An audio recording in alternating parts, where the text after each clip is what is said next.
অনেক বছর আগে এক সুন্দর গ্রাম ছিল। সেই গ্রামে পাশেই ছিল একটা বড় রাজ্য। সেই রাজ্যে রাজা খুব ধনী ছিলেন, কিন্তু তার মাথায় সবসময় থাকতো তার রাজ্যে সবাই কি সুখে আছে তো, তারা কি করছে কি করছে না, সেই বিষয়ে তার চিন্তা থাকত। সেই গ্রামে থাকতো এক গরিব চাষি, নাম তার রামু। রামু ছোট একটা জমি ছিল, সে প্রতিদিন খুব পরিশ্রম করে চাষ করত। হে ভগবান, আমার ছোট হলেও আমি খুশি, পরিশ্রম করলেই সব পাওয়া যায়। তুমি একটু দেখো ভগবান, আমার পাশে থেকো, আমি যেন সমস্ত কাজে সফল হতে পারি।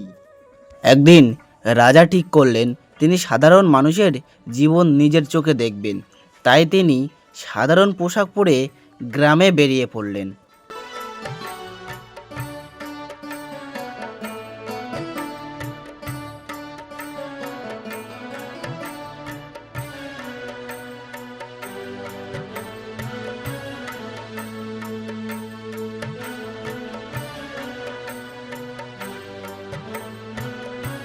রাস্তার পাশে তিনি দেখলেন রামু চাষ করছে। ভাই, তুমি এত কষ্ট করে কাজ করছো কেন? এত রোদে পড়ে কাজ করো, তা কষ্ট হয় না? কি বলেন মশাই, কষ্ট না করলে ফসল হবে না, আর ফসল না হলে আমার পরিবার খাবেটা কি? আমি তো আমার পরিবারের ভরসা। রাজা অবাক হলেন, এত কষ্টের মধ্যেও রামুর মুখে হাসি। রাজা ভাবলেন তিনি রামুকে একটু পরীক্ষা করবেন। যদি তোমাকে অনেক সোনা দেওয়া হয়, তাহলে কি তুমি কাজ করা ছেড়ে দেবে? না, সোনা শেষ হয়ে যেতে পারে, কিন্তু পরিশ্রম কখনোই শেষ হয় না। আর আমি বিনা পরিশ্রমে সোনা গয়না কিছুই নেব না। বাহ, তোমার এই সুন্দর কথা শুনে আমি খুশি হলাম। রাজা অবাক হয়ে গেলেন রামুর কথা শুনে। একদিন পর ভয়ঙ্কর ঝড় এলো, অনেক জমি নষ্ট হয়ে গেল, রামুর ফসলও নষ্ট হয়ে গেল। এখন আমরা কি করব? আমরা কি না খেয়ে থাকবো? আমাদের পুরো সব ফসল জলে ভেসে গেল। হায় হায় ভগবান, কি করব? কিছু একটা করো। চিন্তা করো না গিন্নি, আমরা আবার ফসল ফলাবো। আমরা সেই ফসল মাথায় করে বাড়ি নিয়ে আসবো, তুমি একদম চিন্তা করো না। পরের দিন রাজা সৈন্য নিয়ে গ্রামে এলেন। সবাই অবাক হয়ে গেল। রাজা: রামু, তুমি কি আমাকে চিনতে পারছো? না মহারাজ, আপনি তো আমাদের রাজা, আপনাকে চিনতে পারবো না। আমি সেই মানুষ যে তোমার সাথে কথা বলেছিলাম। তুমি কাজ করছিলে, আর আমি তোমার ধারে গিয়ে তোমাকে পরীক্ষা করছিলাম। তোমার মনটা খুবই সুন্দর আর সৎ।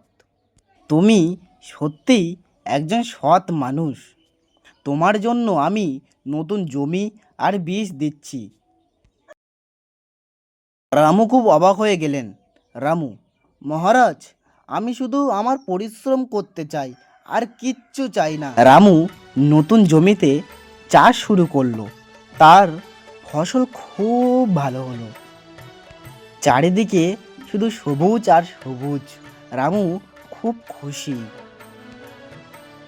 পুরো গ্রাম বুঝতে পারলো সৎ মানুষ আর পরিশ্রমী মানুষকে একদিন না একদিন পুরস্কার মিলেই যাবে। রামু যখন নতুন জমিতে চাষ শুরু করলো, তখন গ্রামের অনেক মানুষ তার কাছে সাহায্য চাইতে এলো, কারণ ঝড়ে অনেকের ফসল নষ্ট হয়ে গিয়েছে। রামু ভাই, আমরা খুব কষ্টে আছি, আমাদের কিছু সাহায্য করতে পারো রামু ভাই? আমি একা বেশি কিছু করতে পারবো না, কিন্তু আমরা সবাই যদি একসাথে কাজ করি, তাহলে আবার সব ঠিক হয়ে যাবে।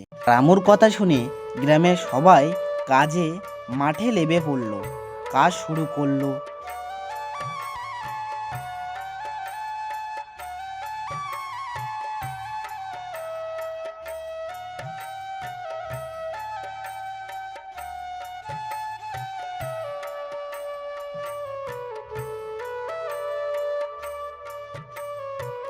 ধীরে ধীরে পুরো গ্রাম আবার সবুজ হয়ে উঠল।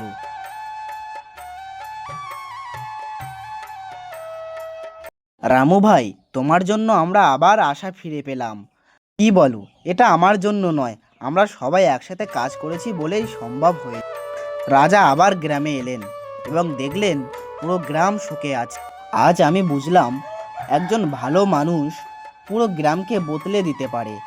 তোমরা সবসময় একসাথে থাকবে, একে অপরকে সাহায্য করবে।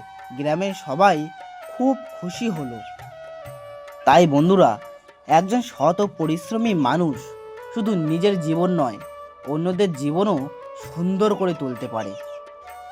এই রকম সুন্দর সুন্দর গল্প পেতে হলে আমাদের চ্যানেলটিকে সাবস্ক্রাইব করে রাখবেন এবং পাশে থাকবেন।